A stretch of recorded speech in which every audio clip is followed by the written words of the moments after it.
নমস্কার বন্ধুরা, সকলকে পরিভাষা জানাই স্বাগত। আশা করি সকলেই ভালো আছেন। বন্ধুরা, রাজ্যে এখন চলছে তোলপাড় কাণ্ড।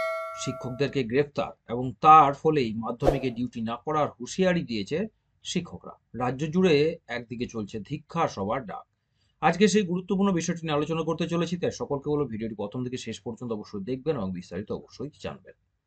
স্কুল সার্ভিস কমিশনের 2016 সালের নিয়োগ প্রক্রিয়ায় যোগ্য এবং অযোগ্য শিক্ষকদের বাছাই করে দেওয়ার জন্য মুখ্যমন্ত্রী মমতা বন্দ্যোপাধ্যায়ের সঙ্গে সাক্ষাৎ করতে চেয়েছিলেন যোগ্য শিক্ষকরা। এই নিয়ে বৃহস্পতিবার ধর্মতলায় ওয়াই চ্যানেলে জড়ো হন তারা। এই বিক্ষোভ কর্মসূচি শুরুতে পুলিশি বাধার মুখে পড়তে হলো তাদের। বিক্ষোভরত শিক্ষকরা রাস্তা আটকে বিক্ষোভের চেষ্টা করলে গোটা চত্বরে তুমুল উত্তেজনা তৈরি হয়। বিক্ষোভরত 500 জন শিক্ষকদের তুলে নিয়ে যায় পুলিশ।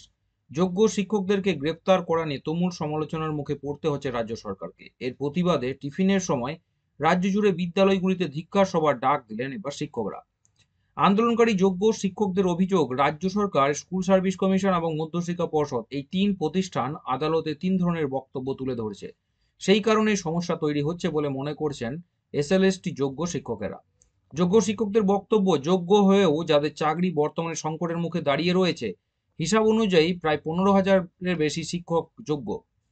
এ বিষয়ে শিক্ষানবিশ ঐক্য মঞ্চের সাধারণ সম্পাদক কিঙ্কর অধিকারী বলেন যে গতকাল যোগ্য শিক্ষক শিক্ষিকাগণের ন্যায্য আন্দোলনের উপর পুলিশি আক্রমণের প্রতিবাদে এবং সেগ্রিগেশন দাবিতে রাজ্য জুড়ে বিদ্যালয়গুলিতে আজ 7ই ফেব্রুয়ারি টিফিনের সময় ধিক্কার সভা ডাক দেওয়া হচ্ছে। সিনিয়র শিক্ষক এবং শিক্ষাকর্মী সহ সবাইকে এই আন্দোলনের পাশে থাকতে হবে। হাজার হাজার শিক্ষক শিক্ষিকারা রাস্তায় নেমে মুখ্যমন্ত্রীর সাক্ষাৎ প্রার্থনা করছে, অথচ জনপ্রতিনিধি হয়ে মুখ্যমন্ত্রী 10 মিনিট সময় নেই।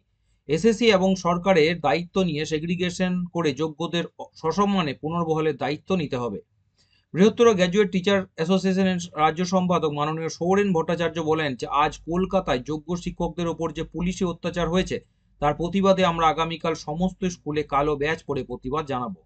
এদিকে বিক্ষুব্ধ শিক্ষকেরা চাইছেন যে এসএলএসটি চাকরিজীবীদের মধ্যে যোগ্য এবং অযোগ্য শিক্ষকদের পৃথক করা হোক। 10ই ফেব্রুয়ারির মধ্যে মুখ্যমন্ত্রীর সঙ্গে দেখা না হলে আরও বৃহত্তর আন্দোলনের হুঁশিয়ারি দিয়েছেন তারা। এমনকি মাধ্যমিক পরীক্ষার ডিউটিতে যোগ না দেওয়ারও হুঁশিয়ারি দিয়েছেন বিক্ষোভরত শিক্ষকদের একাংশ। এক্ষেত্রে মাধ্যমিকের ডিউটিতে যোগ না দিলে পরীক্ষা ব্যবস্থা পরিচালনাতেও সমস্যা তৈরি হতে পারে বলে আশঙ্কা প্রকাশ করছেন শিক্ষা মহলের একাংশ।